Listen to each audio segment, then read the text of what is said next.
안녕하세요. 저는 결혼한 지 3년 된 30대 중반의 가정주부입니다. 시어머니가 결혼도 하기 전에 시집간 신우한테 제 재산 내주라며 말도 안 되는 억지를 쓰시길래 재산 대신 남편을 내주었습니다. 남편과 저는 우연히 만났습니다. 아는 언니가 나가기로 한 소개팅이 있었는데 언니가 갑자기 바쁜 일이 생겼다며 저에게 대타로 나가달라고 부탁을 하더라고요.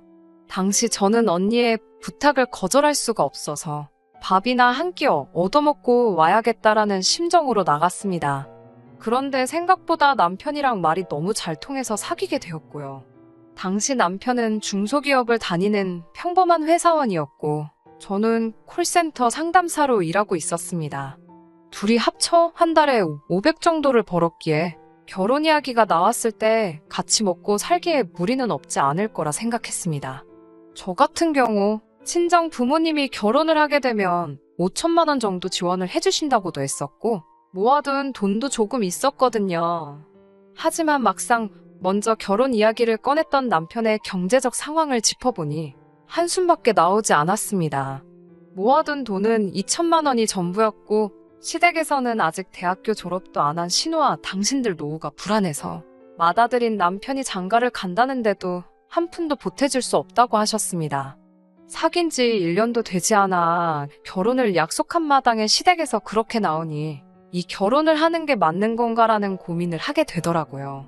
친한 언니에게 어찌하면 좋겠냐고 털어놓으니 오히려 시댁에서 아무런 도움도 받지 않으면 나중에 혹시나 시댁에서 무리한 요구를 해와도 떳떳할 수 있다고 조언을 해줬습니다. 일리가 있는 말처럼 들렸어요. 물론 친정부모님도 이 상황을 아시고는 이 결혼은 안 하는 게 좋겠다고 말씀하셨습니다. 저는 돈이라는 게 있다가도 없는 거고 없다가도 있는 거 아니냐며 며칠 동안이나 친정부모님을 설득해야만 했어요. 그렇게 어려움을 이겨내고 남편과 저는 서로에 대한 믿음과 사랑으로 결혼을 하게 되었습니다. 사실 결혼식을 준비하는 과정 또한 순탄치만은 않았습니다. 집을 알아보는데 매물도 많이 없고 집값도 많이 올라 엄두가 안 나더라고요. 남편과 제가 며칠 동안 머리를 맞대고 고민해봐도 빠듯한 예산으로 매매는커녕 전세도 쉽지 않았거든요.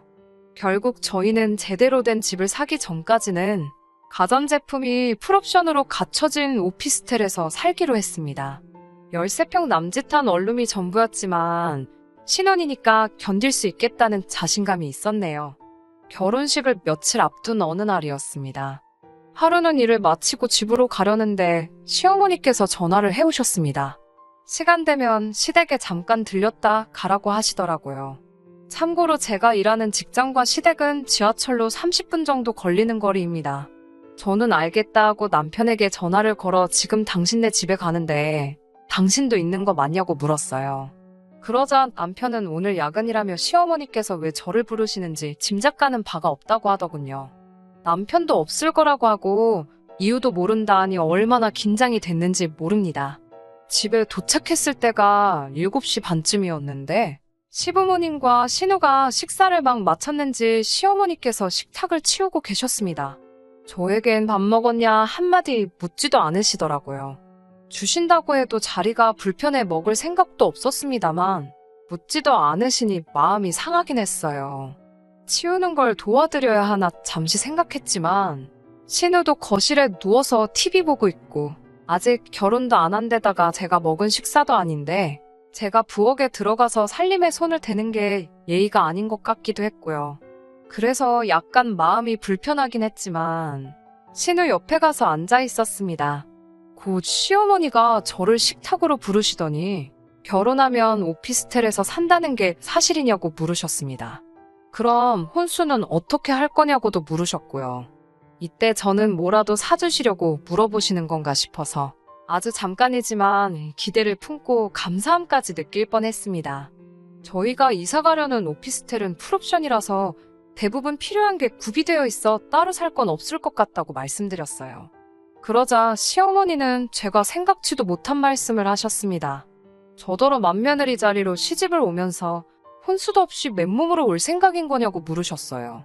순간 제가 벙쪄서 아무 말도 못하고 있으니까 다른 집은 맏며느리가 들어오면 시댁 살림도 바꿔주고 시모밍크에 신우 명품백 사주는 게 기본이라던데? 넌 아무것도 안 할 생각이냐고 물으시는 거예요. 혼수도 없이 시집 오겠다는 걸 보니 한두 개 받는 걸로는 끝나지 않겠다고 하시는데 노골적으로 저한테 못 뜯어가시겠다는 투지까지 보여주시더라고요.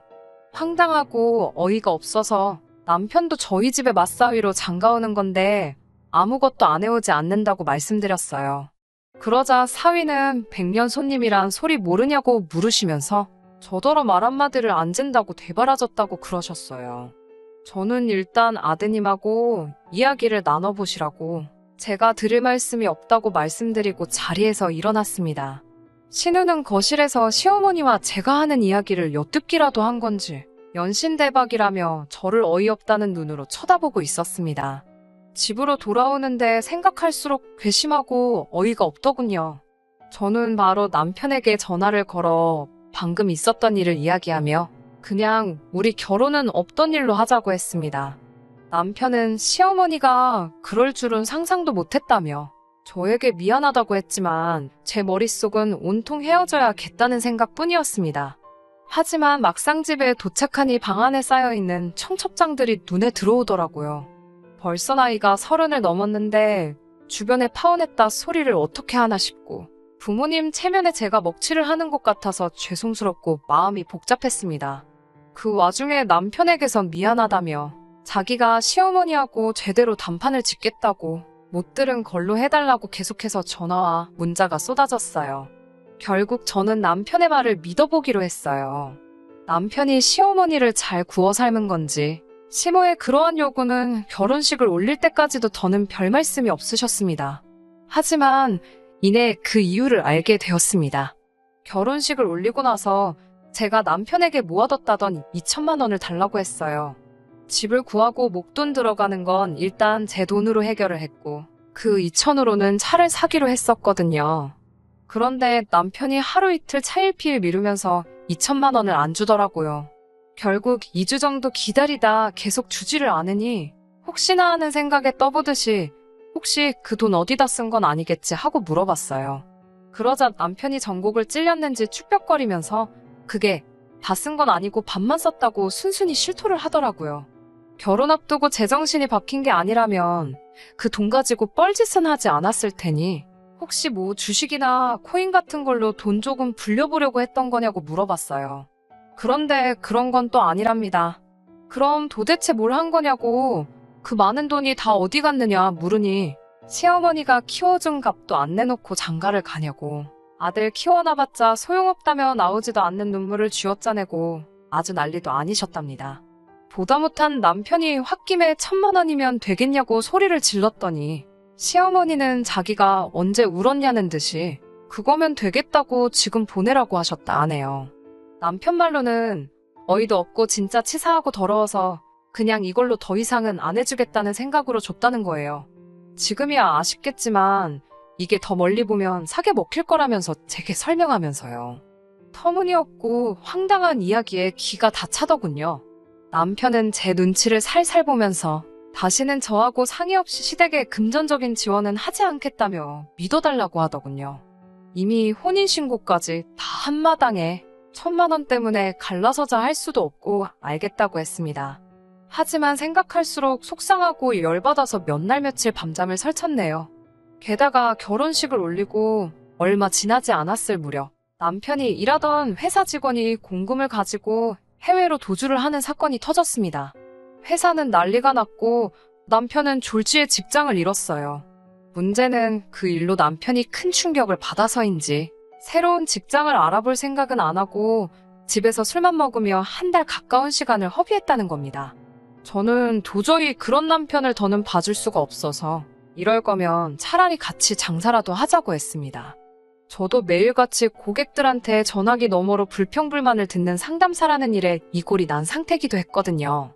그렇게 남편과 저는 대학가에서 포장마차를 열게 되었습니다. 포장마차 자리도 다 임자가 있다는 소리는 들었지만 정말 뚫고 들어가기 어렵더군요. 그나마 타이밍 좋게 원래 장사하시던 분께서 허리디스크 수술로 더 이상 장사를 못하겠다고 내놓은 자리를 권리금 700에 살 수 있었습니다. 그런데 포장마차 일이라는 게 정말 보통 힘든 게 아니더라고요. 저희는 오후 5시부터 장사를 시작했지만 장사 준비는 아침부터 시작해야 했습니다. 배달비라도 아끼려고 아침부터 직접 이 시장에서 저 시장으로 뛰어다니며 발품을 팔아야 했거든요. 하지만 정작 저를 힘들게 한 건 이런 고된 일정이 아니라 남편의 불성실하고 무책임한 태도였어요. 솔직히 처음 한 4~5달은 손해만 보다시피 했어요. 둘 다 장사를 처음 해보는 거다 보니 생각지도 못한 곳에서 실수를 하기도 했고 손님들에게 욕도 먹고 사기도 당하고 정말 별일이 다 있었거든요. 문제는 이런 일이 생길 때마다 저는 이런 경험도 다 피가 되고 살이 된다 생각하고 더 죽기 살기로 장사에 매달린 반면 남편은 하루가 다르게 의지를 잃어가더라고요. 이렇게까지 해서 돈을 벌어야 하는 거냐면서요. 어르고 달래는 것도 하루 이틀이지 장사만으로도 지치고 힘든데 제가 남편 멘탈까지 제가 관리를 하려다 보니 이러다간 제가 먼저 쓰러지겠다 싶었습니다. 결국 저는 남편에게 돈 100만 원만 벌어와도 좋으니 어디 출근할 만한 곳을 찾으라 했어요. 장사는 제가 혼자서 어떻게든 해보겠다고요. 얼마 후 남편은 예전에 같이 일하던 동료의 소개로 다시 일자리를 구하게 되었습니다. 월급도 직책도 예전만 못했지만 본인이 만족해하니 저도 그걸로 됐다 싶었습니다. 게다가 남편이 더 이상 신경 쓰이게 하질 않으니 덩달아 포장마차 매상도 오르더군요. 그렇게 포장마차를 시작하고 2년쯤 되었을 무렵 저는 월 평균 700~800 이상을 벌고 있었습니다. 반면에 남편은 월 200을 간신히 넘기고 있었어요.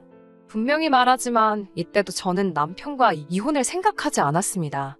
비록 종종 남편이 자기는 엄연히 사무직이고 저는 장사꾼이라면서 마치 직업에도 귀천이 있다는 식으로 말했을 때도 저는 그저 남편이 자존심이 상해서 그러나 싶었고 진심으로 남편을 이해하려고 했어요. 월소득이 안정적으로 자리가 잡혔다 느껴지면서 저는 정식으로 가게를 차려야겠다는 생각을 하게 되었습니다.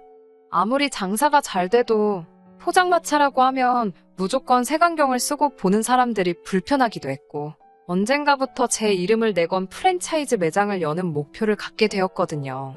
남편에게도 슬슬 포장마차를 접고 가게를 내려고 한다고 이야기를 했어요. 가게를 열고 나면 아이도 갖자고 약속했고요. 남편이나 저나 애를 좋아해서 원래는 결혼하자마자 애를 갖고 싶었는데 그땐 경제적으로도 불안하고 그래서 계속 미루고 있었거든요. 아무튼 며칠 뒤 시어머니에게서 연락이 왔습니다. 언제 한번 밥이나 같이 먹게 남편이랑 시댁에 오라고요. 사실 남편 실직했을 때 제가 시어머니께 한번 하소연을 한 적이 있습니다. 정신 차리라고 따끔하게 한마디라도 해달라고 말이에요. 그런데 시어머니께선 저에게 네 남편이니 네가 간수를 똑바로 해야지 왜 나한테 와서 떠넘기냐고 하셨어요. 그 말씀에 제가 정말 너무 실망해서 그 이후로는 정말 명절이나 생신 때 아니면 연락 안 하고 지냈습니다. 전화를 받은 주말에 점심 식사를 하러 시댁에 갔습니다. 당시 결혼한 지 햇수로 3년 차였는데 부끄러운 이야기지만 처음으로 시어머니가 차려주시는 밥을 다 먹어봤네요. 도대체 무슨 말씀을 하시려고 이렇게 잘해주시나? 돈이라도 빌려달라고 그러시는 건가? 얼마나 빌려달라 하시려고 이러시지 별 생각이 다 들더라고요. 한 500까지는 빌려드려도 되지 않을까 그런 눈치를 보면서 식사를 했습니다. 이윽고 식사를 마치고 시어머니와 신우 그리고 남편과 저 4사람이 거실에 모여 앉았습니다. 시어머니께서는 저더러 요새 장사하느라 고생이 많다며? 라고 말문을 여셨습니다. 이제 많이 익숙해져서 괜찮다고 하자. 그거 참 다행이라고 하시더군요. 그러더니 그럼 가게 내지 말고 그 자리에서 장사를 좀 더 하는 게 좋겠다고 하시는 거예요. 그게 무슨 소리냐고 물으니 눈에서 꿀이 떨어지는 것 마냥 사랑을 가득 담은 눈으로 신우를 바라보시면서 신우가 아이를 가졌다고 말씀하시더군요. 저는 신우가 남자친구가 있는 줄도 몰랐기 때문에 깜짝 놀랐어요. 하지만 바로 뒤따르는 시어머니의 말씀에 더 놀랐습니다. 결혼할 상대가 신우보다 5살이나 어린 이제 막 군대를 다녀온 학생이라는 거예요. 그러면서 저더러 가게 열 돈을 일단 달라고 하셨습니다. 빌려달라는 것도 아니고 일단 달라고요. 살면서 신우가 천천히 갚아 나갈 거라면서요. 어찌나 황당한지 웃음이 다 나오더라고요. 그 돈을 제가 어떻게 벌었는데 어떻게 신우한테 주냐고 못 준다고 말했습니다. 시어머니는 마치 절 달래듯이 너는 강단도 있고 똑소리도 나니까 그 돈을 얼마든지 또 벌 수 있지 않냐고 하시더군요. 하지만 당신 딸은 손목도 가늘고 발목도 가늘고 그냥 천상 여자라서 장사 같은 건 생각도 못 한다고. 그냥 집에서 주는 밥이나 먹고 졸리면 자고 온실 속 화초처럼 자라내라서 어디 내놓기도 무섭다고 하시네요. 그러니까 저더러 좀 도와주라는 거예요. 참고로 저희 신우가 저보다 키도 크고 덩치도 더 좋아요. 저는 시어머니께 저희도 이제 아이도 갖고 집도 넓히고 안정적인 삶을 꾸려보려고 한다고 그러니까 신우 일은 어머님과 아버님이 해결하셔야 할 것 같다고 정중하게 말씀드렸습니다. 그런데 남편이 뜬금없이 아이는 천천히 가져도 되지 않냐며 일단은 급한 사람부터 도와주자고 하는 거예요. 시어머니의 뻔뻔한 요구도 어이가 없었지만 남편이 우리의 인생 계획을 마치 손바닥 뒤집듯 쉽게 여긴다는 사실을 충격이었습니다.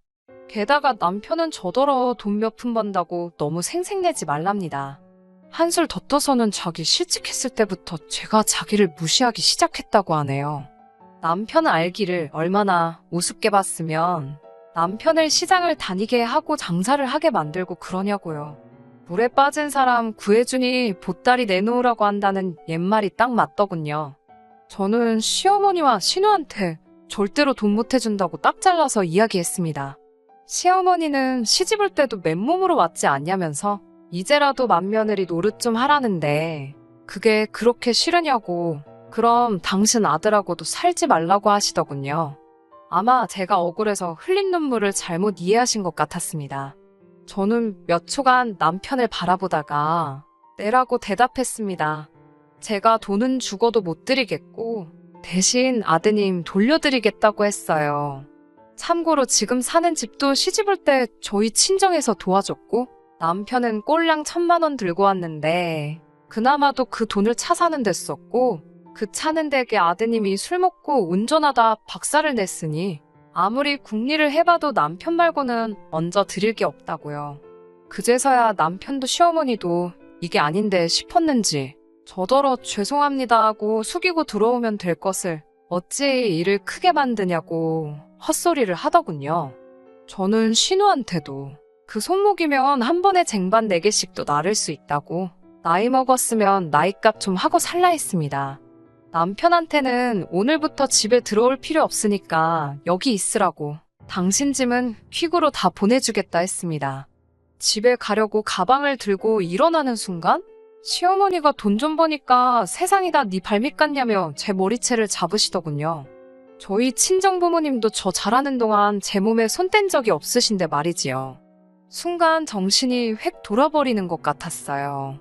남편이 눈에 들어왔고 손에 들고 있던 핸드백으로 휘둘러 남편을 때렸습니다. 하필이면 그 핸드백이 쇠장식이 엄청 많았는데 그걸로 남편 머리통을 날렸더라고요. 남편이 소리를 꽥 지르면서 쓰러졌어요.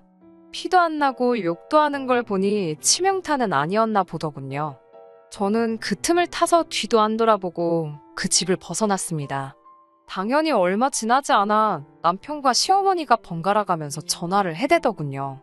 저는 결국 친정아버지께 연락을 드렸고 친정아버지께서 한달음에 저희 집으로 쫓아오셨습니다. 사실 시어머니께서 혼자셔서 웬만하면 친정아버지가 양쪽 집안일에 나서지 않으셨거든요.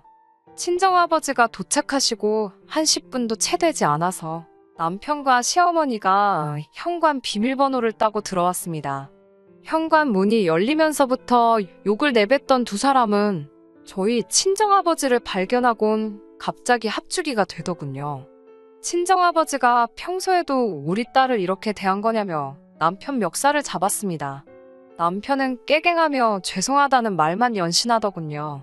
친정아버지는 남편에게 곱게 이혼하고 우리 딸 인생에서 꺼지라고 그러시더군요. 저는 친정아버지의 그런 무서운 모습을 그때 처음 봤는데 정말 든든했습니다.